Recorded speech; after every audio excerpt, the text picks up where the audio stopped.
Sabe, é muito curioso como a gente passa a vida inteira tentando se proteger de ameaças externas. A gente tranca a porta de casa, instala alarmes, faz seguro do carro, guarda dinheiro para imprevistos. Mas e se os nossos maiores inimigos não estiverem lá fora?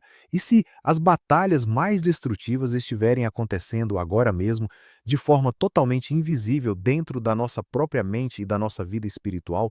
Essa é a grande ironia da condição humana. Nós somos especialistas em construir muralhas físicas, mas muitas vezes deixamos as portas da nossa mente e do nosso espírito completamente escancaradas. E o que é fascinante é que isso não é um problema exclusivo da nossa geração moderna. Quando olhamos para textos milenares, encontramos uma sabedoria profunda, escondida em relatos históricos. Há uma passagem muito específica no livro de Deuteronômio que fala sobre a necessidade de enfrentar 7 nações inimigas, nações que eram maiores e mais poderosas. Se olharmos apenas para a história, é um relato de guerra, mas se olharmos com uma lente espiritual e psicológica, é o mapa perfeito das batalhas que enfrentamos todos os dias. Exatamente. O texto descreve que, para tomar posse de uma promessa, de uma vida plena, era preciso derrotar 7 inimigos literais. Mas quando traduzimos essas 7 nações para a nossa realidade, percebemos que estamos lutando contra as mesmas forças invisíveis. O primeiro desses inimigos, por exemplo, é representado pelos heteus. No campo espiritual e emocional, eles simbolizam algo que paralisa o mundo moderno: o medo e a insegurança. O medo é o grande sequestrador de futuros. E há uma analogia clássica que compara essa força a um leão que ruge, rondando, apenas esperando-lhe o momento de devorar. Pense na estratégia de um leão. Muitas vezes ele nem precisa atacar fisicamente de imediato. O simples rugido paralisa a presa. O medo que sentimos hoje é exatamente esse rugido. É o pânico de uma doença, o peso esmagador das dívidas, o fantasma do desemprego, ou aquela voz interna constante que sussurra: será que eu sou mesmo capaz? Esse rugido nos ensurdece para qualquer esperança. É o que faz a gente duvidar de tudo, não é? A gente perde a fé nas promessas, no futuro, em nós mesmos. E o rugido hoje vem de todos os lados. São as notícias trágicas o tempo todo, a cultura do pânico, a violência. Isso nos leva a tomar decisões baseadas no desespero. Mas o que me chama a atenção é que o medo é apenas a primeira camada. Logo em seguida, o texto antigo nos apresenta os girgazeus, que podemos entender como a perda do domínio próprio, a imoralidade e a impulsividade. E como isso é atual? Vivemos na era da impulsividade e da gratificação instantânea. A falta de domínio próprio é celebrada. O inimigo aqui não entra rugindo como o medo, ele entra seduzindo. É a lascívia, os vícios, a perda de controle sobre os próprios desejos. Hoje, somos bombardeados por estímulos em telas, propagandas, um consumo desenfreado de imagens e ideias que vão corroendo os nossos valores de forma silenciosa. É como a água fervendo lentamente ao redor do sapo. Quando você percebe, já perdeu a capacidade de dizer não aos próprios impulsos. E a consequência de uma sociedade que perde o domínio próprio é o colapso das relações, o que nos leva direto ao terceiro inimigo, os amorreus. Eles habitavam as montanhas, olhavam de cima e representam o orgulho que gera a divisão. E se tem uma palavra que define a nossa sociedade hoje, é divisão, você não acha? Sem dúvida. A divisão é uma arma de destruição em massa e ela opera através do ego. O orgulho, a soberba e a autossuficiência são os gatilhos. É o que destrói casamentos, afasta pais e filhos, rompe amizades de décadas e divide comunidades inteiras. Quando o ego fala mais alto, a empatia morre. E o resultado disso em grande escala são os colapsos sociais e políticos que vemos nos noticiários. A inveja e o ciúme criam abismos entre as pessoas. O inimigo não precisa destruir uma família ou uma nação de fora para dentro. Basta plantar a semente da divisão. E nós mesmos fazemos o trabalho de implosão, É assustador porque é muito real. Nós somos os nossos próprios executores quando deixamos o orgulho assumir o controle. E enquanto estamos distraídos brigando uns com os outros, caímos nas armadilhas do quarto inimigo, os cananeus. Eles representam as ciladas, as ilusões, é aquela falsa promessa de vantagem fácil. Os cananeus são os mestres da maquiagem. Eles vendem uma imagem que não existe. Trazendo para a nossa realidade, são as armadilhas que prometem atalhos. Antes de uma pessoa ter uma consciência espiritual mais profunda, essas ciladas vêm como propostas de ganhos fáceis, o famoso jeitinho, o endividamento para manter um status falso. E mesmo depois que a pessoa busca um caminho de evolução espiritual, as ciladas mudam de forma. Passam a ser a falta de perdão, o julgamento constante dos outros, a hipocrisia. É a pessoa que aponta o dedo para o erro alheio para esconder os próprios defeitos. Oferecem uma vantagem moral momentânea, mas depois difamam e destroem a sua essência. É a cultura das aparências, onde o que parece ser é mais importante do que o que realmente é. Mas e quando o problema não é a novidade sedutora, mas sim a recusa em mudar?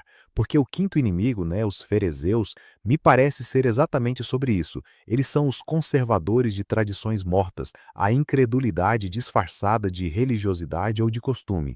Esse infopost é um ponto profundíssimo. Os fariseus representam a estagnação. Sabe aquela frase clássica? Nós sempre fizemos assim, por que mudar agora?